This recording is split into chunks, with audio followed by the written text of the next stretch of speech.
Hi, it's Christina. So you're gonna come with me today on a little experiment. We're gonna see which household items easily removes residue, and we're gonna see what works best. Let's get started.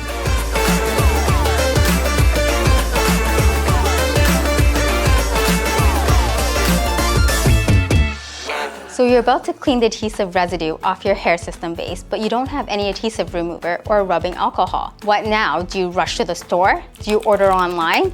There are actually a few alternative methods you can use with common household items. One option is dish soap.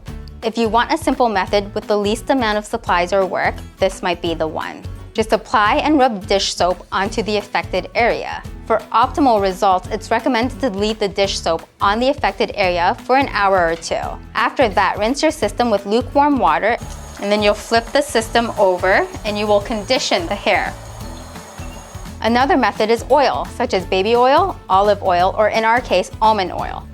Almond oil has been proven to be highly effective when it comes to removing sticky residue. Similar to dish soap, apply a small amount of oil to the affected area and let it sit for half an hour or up to an hour. The oil should remove the adhesive bond. And look, barely any residue. And the system is literally clean. There's no residue whatsoever. It's nice and shiny, but you'll still have to shampoo and condition it. Shampoo dries out the hair even though it's sulfate and paraben free. Conditioner helps hydrate the hair and also helps you comb out any tangles you may have prior to washing it. Additionally, you can find any surface that's really sturdy like a table or a mirror.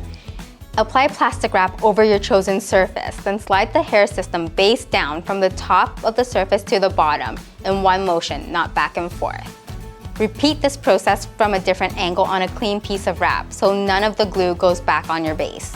One important thing to note is this method should only be used for the lace area of the base or a full lace system. It is not recommended for a skin-based system or any poly systems since it can be stretched and damaged. The top of the system, the front of the system is where your wrist or your arm should be, and then you're actually holding the back of the system. I feel like you're gonna cause wear and tear of the system if you actually start from the top of the system, the front of the system, going down. Other quick alternatives could be peanut butter, since it has oils that have been proven to remove sticky residue. Lemon juice has also been known to be effective in weakening residue. We experimented with oils, soap, and saran wrap.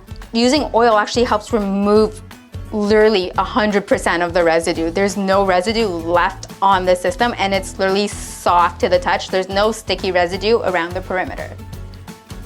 Whereas the one we use with dish soap, if I run my fingers through the perimeter of the system, there's still leftover sticky residue, and it did tint the system a little green. And the one we did with saran wrap, I feel like it didn't completely clean the system. And because the lace system is so fragile and so sensitive, you gotta be careful you don't tear the system. My favorite is the oil-based method. Second would be the dish soap, and the last would be the saran wrap. While you may not see residue on your system, it is fully possible that it could be present. If you maintain and take care of your system properly, your next installation will ensure a stronger bond without complications during the process. It's a best practice to maintain your hair system once every other week, but once a week is even better. It'll keep your hair clean, bacteria-free, and lasting longer. If you're interested in learning more, feel free to contact us at www.superhairpieces.com. And if you enjoyed this video, please like, comment, and subscribe. Thanks for watching, and happy cleaning!